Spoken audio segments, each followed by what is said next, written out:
ಎಂತ ಎಂತ ಕಿಸೆಗೆ ಹಾಕುದಂತ ಎಂತ ಮಾರ್ರೆ ಮರಳುಂಟು ನಿನಗೆ? ಅದೆಲ್ಲ ತಿನ್ಬಾರ್ದು, ಮಕ್ಕಳಿಗೆಲ್ಲ ಹೊಟ್ಟೆ ನೋವೆಲ್ಲ ಬರ್ತದೆ. ನಿನಗೆ ಒಳ್ಳೆ ಮನೆಯಲ್ಲಿ ಉಳಿದಿರುವ ಅನ್ನ ಇರ್ತದಲ್ಲ, ಅದರಿಂದ ನಿನಗೆ ಕುರ್ಕುರೆ ಮಾಡಿ ನೋಡು ನೋಡು, ಮಾಡಿ ತೋರಿಸಿ ಮಾಡಿ ತೋರಿಸಿ.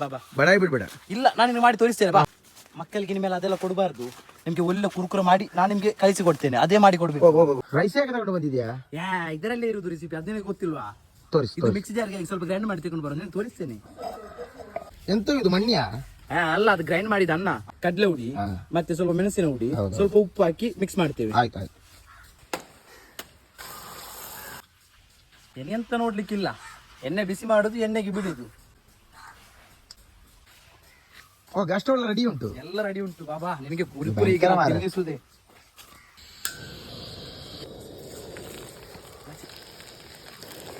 ಕುರ್ಕುರೆ ತರನೇ ಉಂಟು ಮಾರ್ರೆ. ತಿಂದು ಟೇಸ್ಟ್ ಹೇಳ್ತೇವೆ ನಿಮ್ಗೆ ಹೇಗಿದೆ ಅಂತ. ಸೇಮ್ ಕುರ್ಕುರೆ ತರನೇ ಇದೆಯಾ? ನನಗೊಂದು ಕೂಡ. ನೀವು ತಿಂದು ಟೇಸ್ಟ್ ಕರ್ಕೂರಿದೆ ಮಾರ್ರೆ. ಮತ್ತೆ ನಾ ಹೇಳಿ ಸೇಮ್ ಕುರ್ಕುರೆ ಮಾಡಿ ಕೊಡ್ತೇನೆ ಅಂತ. ನಮ್ಮ ರೆಸಿಪಿ ನೀವು ಟ್ರೈ ಮಾಡಿ ನಮ್ಗೆ ಕಮೆಂಟ್ ಅಲ್ಲಿ ತಿಳಿಸಿ ಹೇಗಿದೆ ಅಂತ. ರೆಸಿಪಿ ಸಖತ್ತಾಗಿದೆ, ಕಮೆಂಟ್ ಅಲ್ಲಿ ತಿಳಿಸ್ಬೇಕಂತಿಲ್ಲ ಬ್ರೋ.